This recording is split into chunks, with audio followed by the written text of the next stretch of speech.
Here at the Stained Haynes Show, we're firm believers in conflict resolution. So every week, I bring a guest to hammer things out and hopefully untrespass whatever it was I did to get him here in the Why don't you first bring up place. trespassing? Because I keep finding you like trying to squeeze into my bathroom window, and I don't know what you're doing. It's very what?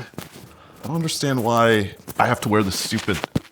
Does anybody watch your show? Does a single person watch your show? This show that wakes me up like twice a week. Probably not one person. I bet you have I know you have no friends. You know, just from the fact that nobody comes here unless you pay them off of Craigslist. So I know you cry every time your mom talks to you.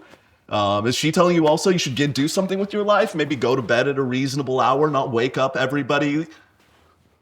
You're not my real mom, Dad, aka landlord, but to address your grievances in chronological order, 1, they are valid. 2, I break into the bathroom window because I often leave my keys at home and I don't want to have to break through the kitchen window like last time. You have your own bathroom. I don't understand. It is true.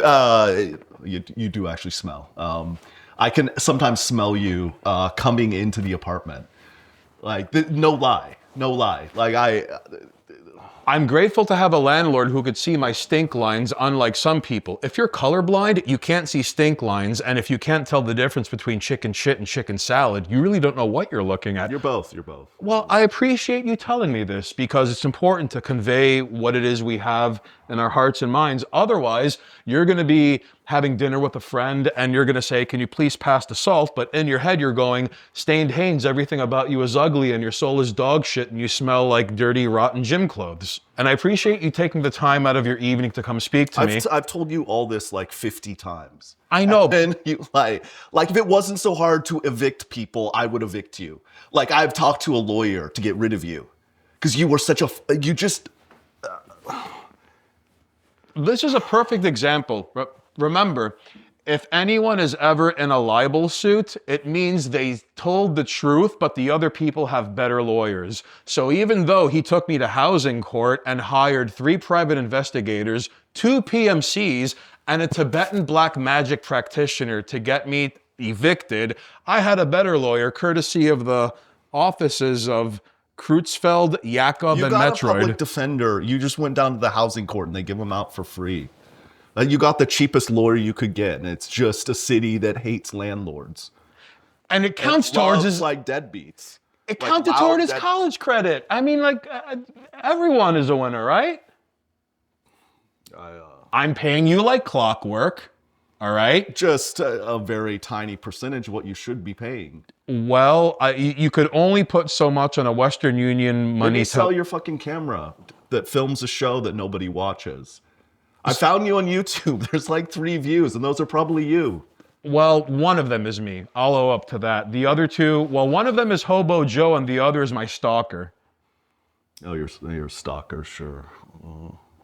Is that somebody else you owe money to? You've literally put up a single penny in a rent envelope and been in an IOU you're 4 years old and you owe your parents money. And I counted it out. I didn't lie in regards to how many pennies were in the envelope. Remember when you had that old tenant and he was a necromancer and he was constantly raising the dead, but they weren't doing anything useful. They were just doing the cakewalk and they were making a lot more noise than I ever was. I took care of that, didn't I? And I didn't ask for anything in return because I'd like to think I'm a good tenant. Or what about that one time the Hells Angels were making a ruckus in front of the building and... These are just movies you were watching too loud at 3 a.m. on a Sunday. Nothing happens except in your little head. You called me Mad Max for 2 weeks. What was I supposed to do? I didn't want to upset you. You were doing these improv classes and you were breaking ground. Those weren't improv. You tried to film me having sex with my wife. I saw you peeking through the blinds. I tried to call the police. I couldn't prove it. We both know you're a pervert. We both know it. That's why you... If I must be honest, I was taking notes. You've got great technique. I mean, listen, like there are guys out there with much stronger backs, and you see where the lump on their sock is, that's where it ends, and they don't please women as well as you do. You've got a reputation in this city. This guy is Mega City 1's favorite son. Back when the casual encounter section on Craigslist was a thing. Oh man, this guy had 11 email addresses and he was sorting them out. Anything that moves, baby. And now he's blaming me for reminding him of these good times. I don't want to be part of your like twisted little fantasies. I don't know what to do anymore. Like I better hope there's not like poison gas that comes into this cellar. Just my farts.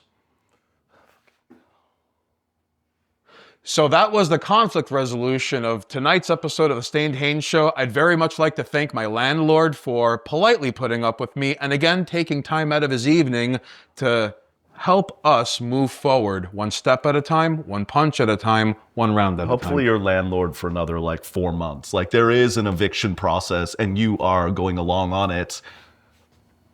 Little does he know it's actually my stunt double. Shh.